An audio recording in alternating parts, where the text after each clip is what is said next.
Okay, ahead of Simon Ekpa's appeal, from the function and gathering, the Minister of Interior, Tunji Ojo, Bianca clashed with Simon Ekpa's cabinet.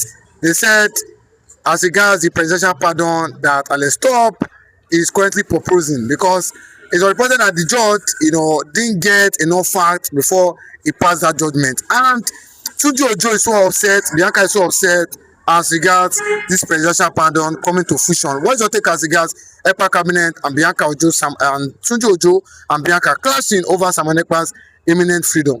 Simon Ekpa is already free and waiting for the day he's going to be made official, because we cannot take it from the fact that before now, before the clash, we are seeing the federal government in exile and Bianca Tunji Ojo led by federal government delegate. They all clashed in Finland there, in Haiti over Simon Ekpa's appeal on a possible rumored presidential pardon. But before that happened, the Finland government has already taken a decision. You know that there was a certain delegate from the United States government, led by, if I can remember his name, yes, one of the defense close ally to Donald Trump, something Johnson, that went to, he was the one that headed that U.S. delegate to Finland, and everything to an extent was actually resolved. Simon Ekpa was granted leave of appeal, but that is not the center of this thing, and with all the courts becoming very clear that Simon Ekpa is going to walk out, a free man any moment from now, and of course the sentencing, the jail sentence passed. I said because of errors and lack of evidence, because it has been stated, according to Dr. Masanga, that what actually happened there was a case of manipulation, a judgment that was impeded, a judgment, that was led on the altar of bribery and corruption, oil deals, and having discovered that it can no longer stand. Now, this government in exile, went to Finland government, and unfortunately, they discovered that Bianca and one other man, I don't know his name, but I can tell you from also that he is a Yoruba man, a federal government delegate, on hearing what the Finnish government want to do now, they now run to Finland. And I don't know what is Bianca's actual interest in this thing, and there was suspicion why they appointed you Minister of Foreign Affairs State. We thought that coming closer to the government and giving your husband, position in the struggle, and of course, Martin Nnamdi Kanu, you should be able to tell the powers that be the truth. But unfortunately, since you became very close to Bola Ahmed Tinubu, we have seen series of attacks on the legacies Ojukwu himself laid down for the freedom of his own people. So we do not know your motive, but for you to go to Finland and start arguing, there was a heavy clash between the different government delegates and, of course, federal government, representatives, led by Bianca Ojukwu. But I think to an extent, we are hearing that she was disappointed by the position taken by the authorities of the Finnish government, who are saying at this point in time that the matter has been revisited, and that is why they actually granted freedom to Simon Ekpa, pending when he is going to appear in the Finnish court.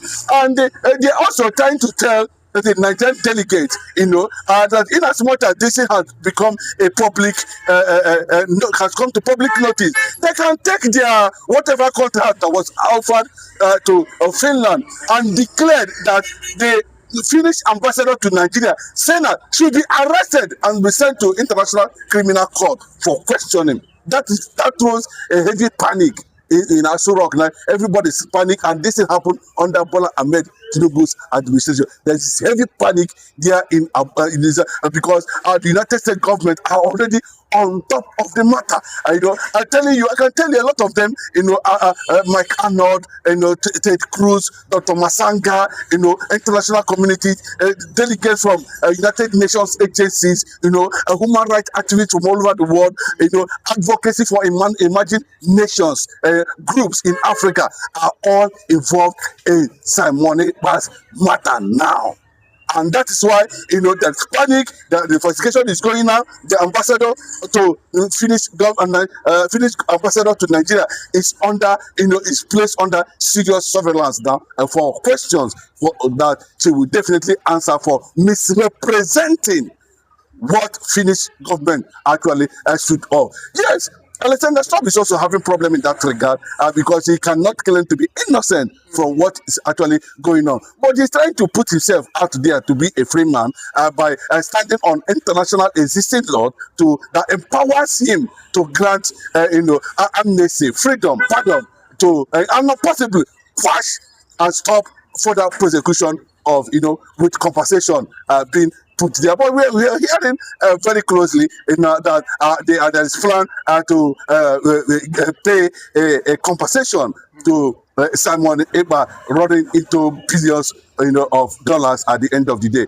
But that message is coming. And having had Simon Ekpa's second coming, we don't know what is actually going to happen. But our prayer is that the international community and the world leaders at this point in time should be able to declare recognize state of Biafra before Simon Ekpa is being released, because we're hearing now about more than 17 to 20 nations now are already queuing for Simon Ekpa's freedom, understanding that there's a lot of bread and tea in Biafra land, and of course they need to support the self-acclaimed Prime Minister of the Biafran government in exile. But do you not think the North and Asorock could be shocked if the Finnish government, or do you not think Asorock will feel betrayed that the Finnish government is already planning to give Simon Ekpa this freedom?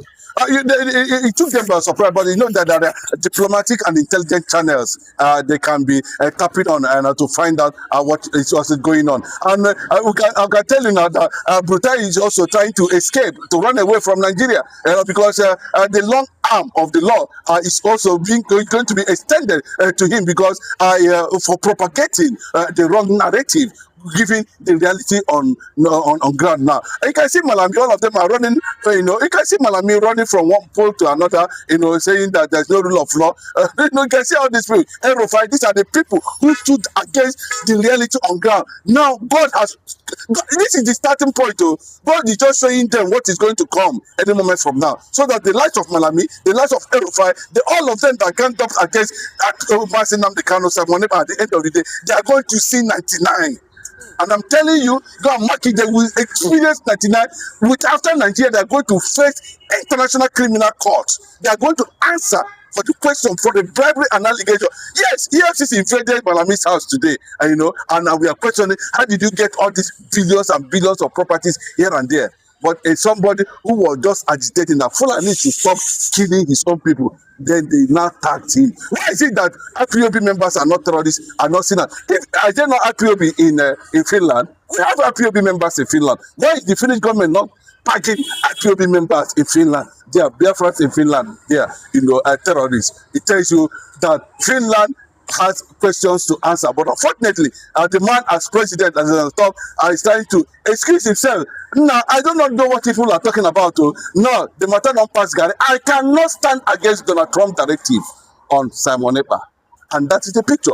So, Bianco Juku and the rest of them, they have to find their way, and report back. And that is why you are seeing several panic. They didn't see it coming, but it has come. They quickly run to go and cover up and everything, but unfortunately, it is too late.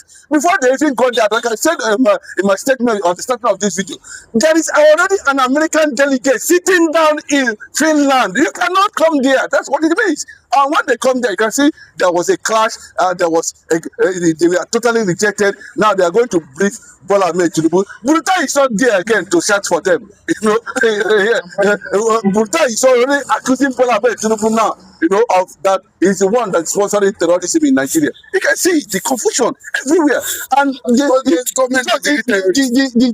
is beginning to down on the Finnish government. Psychologically, they are going down. They have been known, wouldn't have gotten involved. And you can see now, this thing has attracted more nations. Everybody is presenting documents because they know that Biafra is coming. And of course, there's bread and tea at the end of the day. And they need to keep behind the self-acclaimed prime minister and the president of the prime minister of different government in exile, because anything can happen from any moment from now. But his second coming, his second appearance coming, it's going to be massive, it's going to be big. And of course, Nigeria government, Asorock, should be ready for the second coming of Simon Ekpa. I can tell you that, he's coming not just like what he is before. He is coming with powerful nations. About 17 nations now standing for both in Africa and outside Africa, and I can tell you that. Do you think if he comes, do you think he should stay mute, or do you think he should keep, doing what he was doing? If you look at Simon Ekpa does not look like a Sunday Igboho, or does not look like Sowore, or what's it called, the man from Niger Delta, Asorock Dokubo. Those men does not look at those men. Those guys are already eating on the table of the enemies. Simon Ekpa refused to compromise. That is why he is there. Mazi Nnamdi Kanu refused to compromise. That is how he died. In everything that breaks chicks in this country, the Igbos are pace setters. And I can give you history. If you come to the first military head of state in Nigeria, Igbo is number one. The first military coup, Igbo. The first, just name them. We are pace setters. You understand? And you can see that how you will know that God is at work. You can see the unification that is going on now in South. You can see it very clearly. That the Ijos is not even up to 4 million people. That 75% of people in the South are Igbos. You can see it. It is ongoing. So these are realities, and we are not against any ethnic minority, because all over the world we are seeing it. We are seeing it like that all over the world. It's everywhere in the world. But what we're saying is that don't stand to understand that what is actually being played out has been rejected by the world leaders and the global community. That's uprising against the voices of resistance. And we must look at it very well. In New York today, they have scrapped anything that had to do with Islam and Sharia in New York today. And Ranimal cannot come and tell us that we must cohabit. We cannot cohabit.